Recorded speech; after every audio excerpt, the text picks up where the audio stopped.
military-industrial complex. Now, Sayyid Qutb, let's mention this topic of takfir. Takfir, well, let's mention what it is. Takfir is, if you wish, excommunication, the practice of deeming a person who self-identifies as a Muslim to be a non-Muslim. Now, this point, it needs to be clarified, although it's a little delicate, and there are people who are intentionally trying to obfuscate, trying to confuse people on this topic now. What is takfir? Well, it's from the kafara, there is blasphemy, meaning the root of it. There are beliefs, there are actions, there are statements that are regarded in Islam as blasphemous. So, for example, if a person, he says that God is a human being, we say that that is a blasphemous belief.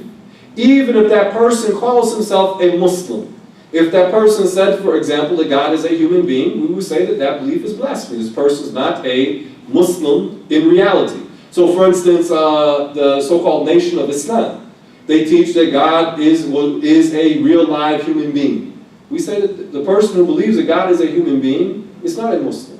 Or or similar to the creation in any other way. So there's a verse in the Quran, Allah revealed, "Laysa kamithlihi shay," which means that there is absolutely nothing like the Creator whatsoever. This is the belief. So the Muslims believe the Creator absolutely categorically doesn't resemble any of the creations. One of the Muslims, a genuine scholar from Upper Egypt, Dhunun al-Misri, he said, مَهْمَا تَصَوَّرْتَ بِبَالِكَ فَاللَّهُ بِخِلَافِ ذَلِكَ. That whatever you imagine in your mind, the Creator is different from that. So the Muslim belief is that the Creator is totally, absolutely, categorically different from the creations. So the one who will believe otherwise, who thinks God is an object, who thinks God is light, who thinks that God is a material being or a spiritual being, because Muslims, we don't say God is a spirit. We say the spirit is the ruh in Arabic. It's an ethereal body. It's a dimensional body, but it's not made like the physical substance of our flesh. So the Creator is not a material being, is not a spiritual being. The soul is not God. God is not part of the soul. As our physical being is created by God, so is our spiritual being. So is our spiritual body created by God. So the Muslim belief is a belief in that God is absolutely and categorically different from the creations. So if a person believed otherwise, they wouldn't be a Muslim. Like we said earlier, if a person rejects something that the Prophet taught, and he knows that the Prophet taught it, like we mentioned about alcohol. Someone says, I disagree with what the Prophet taught about alcohol. He's not a Muslim. Or it is known that Muslims are obligated to pray 5 times a day. And someone rejected the obligation of praying 5 times a day. We're not talking about the one who is a lax Muslim who doesn't make all his prayers. We're talking about the one who rejects the obligation of praying. Then he's not a Muslim because he's rejecting that which the Prophet ﷺ taught. So there are beliefs indeed that are blasphemy. And now you have, but just being sinful does not make a person a non-believer. It was what? The belief of the Khawarij, who claimed that a person, some of them said if he commits an enormity, he becomes a non-Muslim. And some of them went even further and said any sin. If the Muslim committed any sin at all, then he's not a Muslim. So this is not the position, as we said, of the Sunnis. The Sunnis say a Muslim is still a Muslim as long as he doesn't do anything, or as long as he doesn't deem the sins to be legitimate. Or, for example, he doesn't have a belief that contradicts the basic belief in God or the basic belief in the prophets. So the Wahhabis, or let's say the issue of takfir is a real issue. There are beliefs that nullify a person's Islam, and it is a duty upon Muslims to learn what those beliefs are so they can protect themselves. Because now you do have some people, I call them quasi-traditionalists, and they'll tell people don't talk about takfir, don't learn about this issue. And this is a very ugly mindset, because nowadays there's lots of confusion, and there are many blasphemous beliefs that are in circulation. So people should learn what they are so that they can avoid them. And indeed, somebody tells you he's a Muslim, as I've seen. People who call themselves Muslim atheists. I've seen people say that. Okay, you can't say, I don't want to say this person's not a Muslim. If he says he's an atheist, he's not a Muslim. So there are this issue of takfir, there are rules to it. Learn them so you can protect yourself and protect your family. But don't let people tell you no one is qualified to make takfir except scholars. Now, the issue of like the Islamic rulings in terms of what the state would do with someone who has committed blasphemy, this is for the state does things. But in terms of somebody tells you he's not a Muslim, or he tells you he's an atheist Muslim, well, you know he's not a Muslim. You make takfir on such a person. It doesn't mean you do like what so-called ISIS is doing and want to go ahead and cut this guy's head off and things like this. No, this isn't how the religion is practiced. Okay, get back.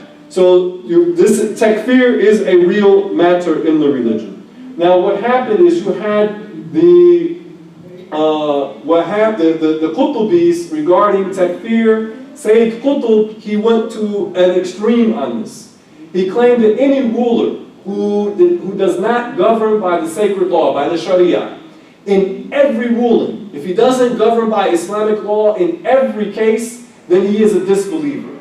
And Sayyid Qutb, he deemed all those in the government, whoever works in the government, is a disbeliever, is a kafir, a non-believer. And he deemed all of those who did not rise up in rebellion against the government to be disbelievers, and they should be fought and they should be killed. So this is the Khawarij ideology. This is why we say like they're like the new Khawarij, the Wahhabis and the Qutubis. Now the followers of Sayyid Qutb. Now the Wahhabis, they make this, and we call it mass takfir. This is what the Wahhabis are known for, and the Sayyid Qutb and his followers. They deem numerous innovations, what's called bid'ah. And now there are details about bid'ah, innovations that are legitimate innovations and innovations that are not legitimate. They deem numerous innovations to entail heresy, extreme deviance, and blasphemy. They also deem visiting the graves of the righteous Muslims or seeking barakah from the pious people, seeking blessings from the pious people. They deem it an act of idolatry. And this is not the belief of the Muslims. We say that you can get benefit, as we can benefit from, for example, taking herbs or medicine, and you get a benefit from that. You understand that Allah Ta'ala is the creator. You don't say that the medicine heals in and of itself. And you can benefit and you can seek blessings through the righteous people, and you don't believe that they create anything. Because part of the Muslim belief, as we believe that there's one creator who is unique, incomparable, not similar to anything, we believe that there's only one creator who's the creator of everything. So the benefit and the harm is all created by Allah subhanahu wa ta'ala. Now in reality, well, let's mention, as a result of their claims, these claims of theirs, they deemed the masses of Muslims to be disbelievers and deemed it a holy war to fight and kill them. So that's how, when you look at the rebellion of the Wahhabis going back to the 1700s and early 1800s, how did they legitimate what they were doing? They were saying, well, the masses of the people who are self-identified as Muslims, they are not Muslims in reality. And then what did that mean? According to them, they could declare open season upon the Muslims. And this is when you look at Al-Qaeda, and you see, like, for example, the carnage that was caused by these people in Iraq, where they would drive buses and cars into the marketplaces and blow them up and kill women and children by the dozens and sometimes by the hundreds. What is the basis of this? That according to this Wahhabi/Qutubi, meaning the Qaeda ideology, they are claiming that these people are not Muslim, and therefore they would use the phrase their blood is halal, meaning that their blood is permissible, that it is an act of worship to slaughter them. So this is where we come to this reality, this issue of this radicalization, this radical ideology. Now, one other point I want to mention about the Wahhabis and their belief about the Creator. Because their belief, one thing is their bad political belief, and then there's also their bad, what fuels all of this is their bad belief about the Creator. Now the Muslim belief, as we said, we believe that the Creator is one, meaning that there's no Creator except Allah. That the Creator is absolutely incomparable. We said that whatever you imagine in your mind, the Creator is different from that.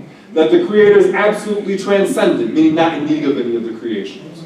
Since we know that the Creator, Allah, existed before the creations, before time, before space, before light, before darkness, before distance, before directions, the Creator existed and there wasn't anything else in existence, we know that the Creator doesn't need any of the creations. We mentioned Ali, the fourth caliph, he said, كَانَ اللَّهُ وَلَا مَكَانَ وَهُوَ الْآنَ عَلَى مَا عَلَيْهِ كَانَ. He said that Allah was, before the genesis of creation, Allah was existing and there was no place, and Allah is as He was.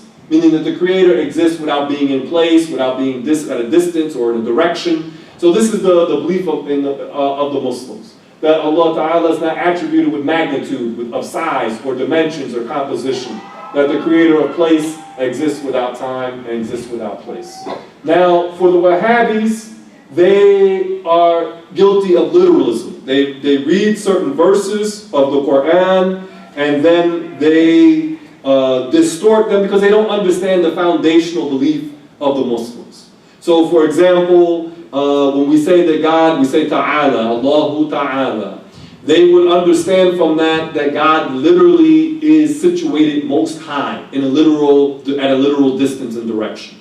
Whereas in the Muslims, the Sunnis, we understand that the highness, quote unquote, of God is that of status. Like in English, for example, they used to say your royal highness. And nobody understood from this that the king is necessarily in the highest location in the kingdom, but in their society, he had the highest status. So when Muslims say that Allah is Ta'ala al-Ali, we mean that Allah Ta'ala, Allah the Creator, is gloriously clear of any need or similarity to the creations. This is what we mean by the highness of Allah, meaning the glory of status, and not by at a literal distance or in a direction. But the Wahhabis, as a result of their literalism, they read a verse and they'll say, well, this verse means the hands of God. And they literally believe that God has a pair of outstretched hands. They believe that God laughs, they believe God smiles, they believe God has a face, they believe God has a shin, they believe God has 2 feet. They have this is as a result of their literalism. And in Islam, such a belief is called tajseem.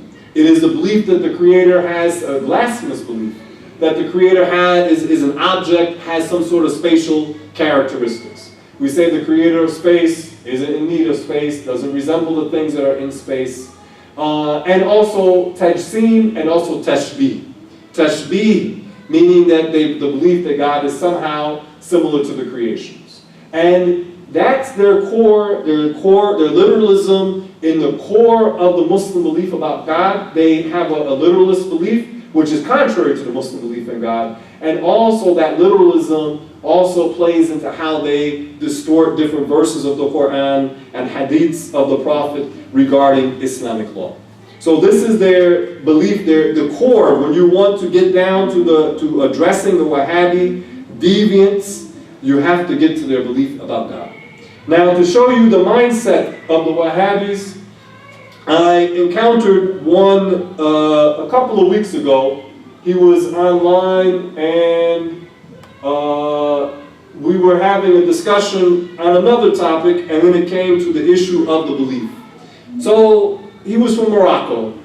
So I thought I could play the nationalism card with him. Because a lot of people, they have this thing for this asabiyya, this nationalism thing. He didn't have it in this case, but it was twisted in the other extreme. So I said to him, well, you're from Morocco. And the people of Morocco, historically, till today, but historically they are known to be Malikis, meaning in the school of jurisprudence, and in the Sunnis are 2 schools in the details of the creed.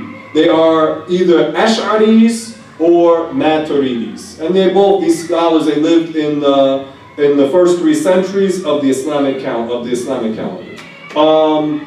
So I mentioned to him, I said that the people of Morocco the vast majority throughout history have been Ash'aris, and they have been Malikis and Ash'aris.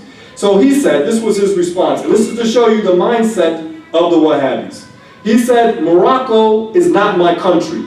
Morocco does not rule by the Sharia of Allah. It rules by man-made laws and man-made system, that is democracy. So it can never be my country. A Muslim's country is a country that rules by the laws of Allah. And now, this is true, Morocco was not ruled by Islamic law, that's true. And he goes on to say Morocco was ruled by French laws. And France is ruling Morocco to this very day via proxy government. A lot of people would agree with that. But then he adds this. He says Morocco is Darul Kufr and Darul Harb. He says it is the land of the whole country is the land of the disbelievers, and Darul Harb meaning it's a land of war, meaning that it's a land where in his mind that you can declare war upon those people. He says Morocco needs to be reconquered and freed from the hands of the kuffar apostate government of Morocco. Morocco is a country in the hands of the mushrikeen, the idolaters. The kuffar rule over Morocco, not Muslims. Then he adds, now this is the government. He doesn't leave it there.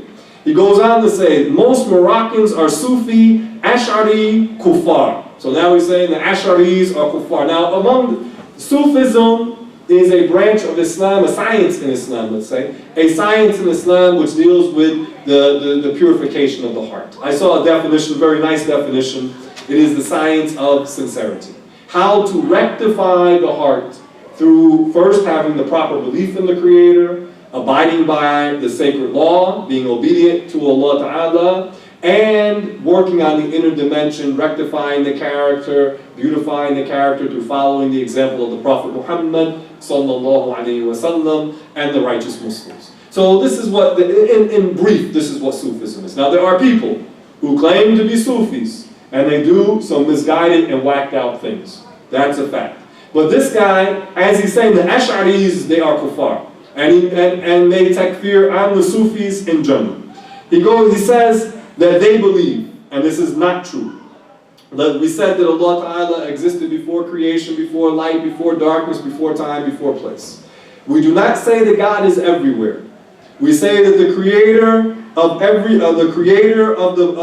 everything knows about everything everywhere without being there. So we don't say God is in a place. We don't say God is in a particular place or direction. We don't say God is in all places or directions. We say that the Creator, Allah, exists without being in a place, because place is a creation. Allah was before the creation existed. So he says here, and this is not true at all, he says the Ash'ari, he says that they are kuffar, meaning the Sufi, Ash'aris. He says that they are disbelievers that believe Allah is everywhere. And as we said, that's not true. And he says Morocco has more than 100,000 shirk shrines, and Sufi Moroccans worship the shrines, meaning to go to the holy places where some of the righteous people are buried, and to go there and seek blessings. This is not worship. Islamically, the definition of worship is the ultimate degree of submission and subjugation. No Muslim, no real Muslim. Now I'm talking about some ignorant person may do some whacked out things at a gravesite. But the one who knows the religion to go to those places and he believes that there's barakah in those places, that there's blessing in those places, this is no harm to his iman. Because he believes that Allah Ta'ala is the one and only creator. He believes that Allah Ta'ala created blessings in those locations. There's no belief that the person in the grave is creating something. Or that the ultimate degree of submission and subjugation should be to a pious person. This is not the belief of the Muslims. So, but they accuse the Muslims at large of being idol worshippers. And you have to remember there's a rationale here.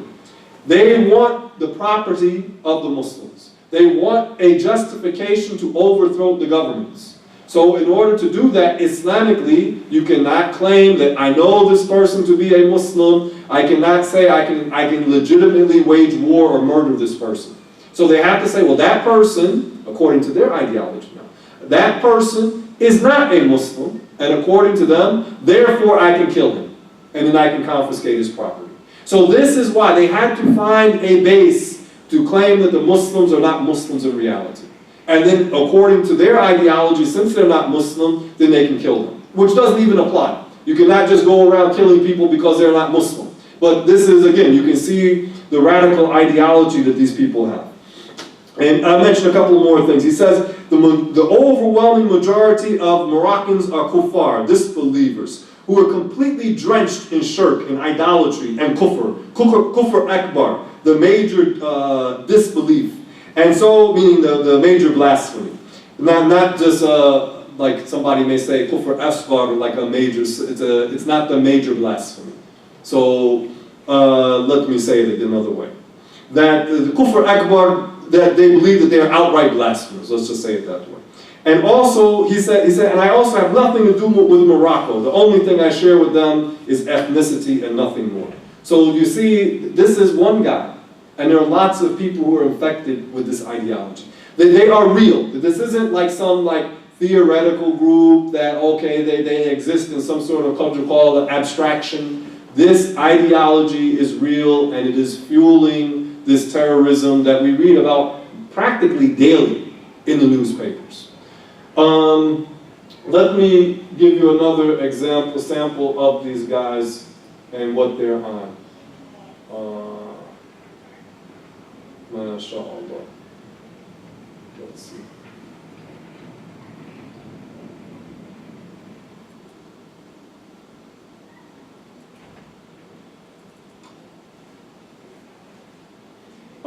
This is from one of the extreme guys who was interviewed on Saudi TV.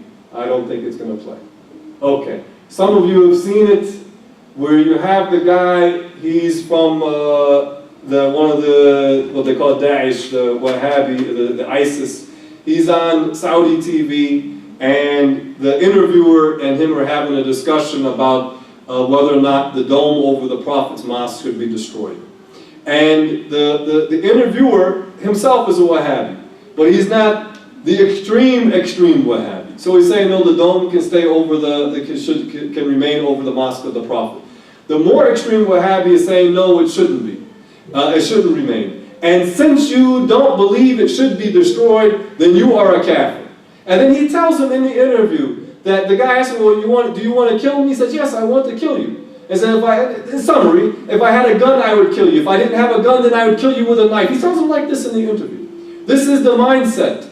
This is the warped mindset of the Wahhabis. You saw this from the Moroccan guy. Like, all these people in my country, the overwhelming majority of them are disbelievers. This is how they think. This isn't like something like we're just inventing a boogeyman.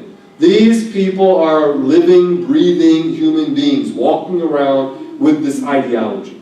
Now, some of the people will jump up who are Wahhabis, and they'll say that they will try to distance themselves from so-called Daesh, from the ISIS movement. Some of the Wahhabis, like the Saudi regime, typically they try to distance themselves because they know if they have these types of guys running around in their country teaching and propagating their ideology, who are they going to try to overthrow? They're going to try and overthrow the Saudi government.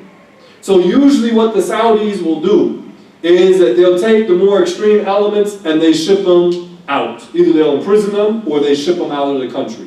So then the Wahhabi fitna is exported to other different places in the Muslim world, whether it be Egypt, whether it be Libya, now you see in Syria, in Iraq. They will export them. So, and there was an interview, again, I can't get the video to play. Let's see, maybe this one will play, but we'll give it a shot. All right. It should still play?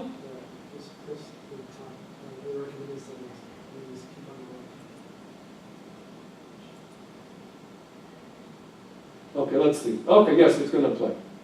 Inshallah. So what happened here, let's mention that this is from one of the leaders of one of the leading Saudi clerics. And, well, you're going to see, but he's asking about the Daesh and the ISIS. Okay, who are they? And what is their ideology? So here you see one of their leaders say that what ISIS is following, so-called ISIS is following, that is our, meaning the Saudi, that is our ideology. That these are our practices. So they admit it. So because a lot of times the Saudi government will try to distance themselves publicly.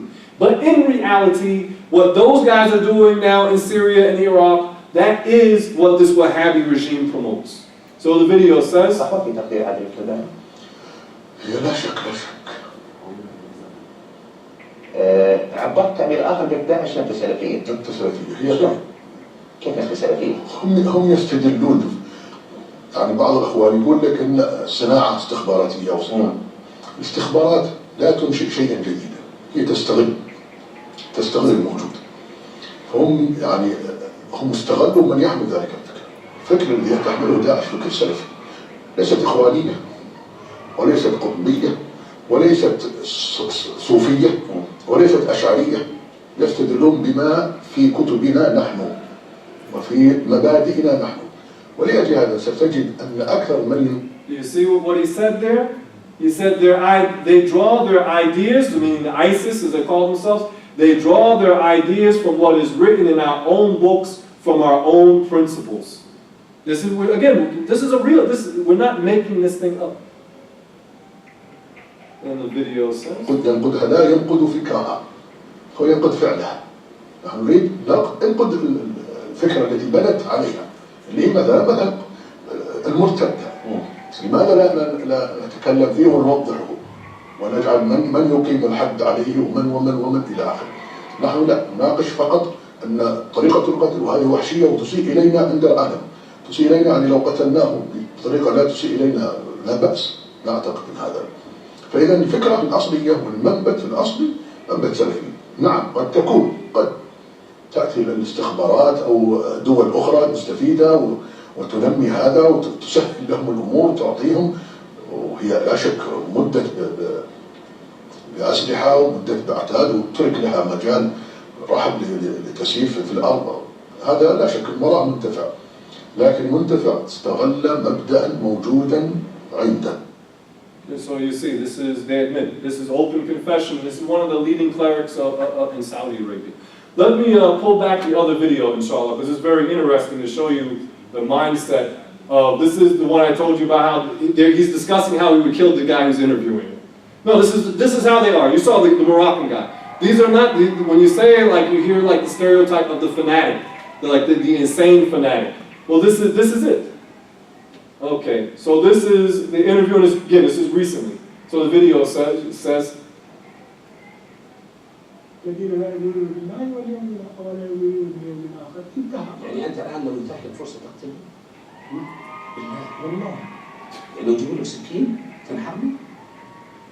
أول شيء يعني أستتيبك، يعني أنا قلت مو أستتيبك، أبين لك الحق لعل الله يهديك وانتفع بإيمانك هذا، لكن لا أكون يعني قاسي معك بدرجة إني أكون بس عطشا بالدم، أبين لك الحق وبين هناك جنة ونار. أنا مؤمن بالله إلا حقيقة التكفير الثانية قبر النبوي.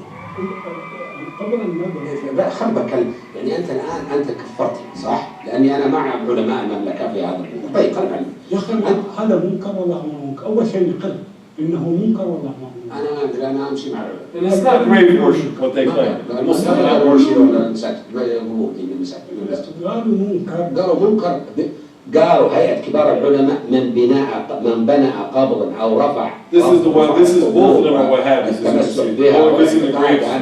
من دون الله فهو كفر. هذا شرك بعد. حتى الخالة في المساجد كفر. ايوه بس الان نتكلم، هم يتكلمون عن حالة الخاصة. هذه ما هي خلاص. اصبر بس. الحين انت لو الان انا على ما انا عليه، انا معه. تبي تذبحني برصاصة ولا نحر؟ والله حسب ما تيسر. ما جوك الا سكين.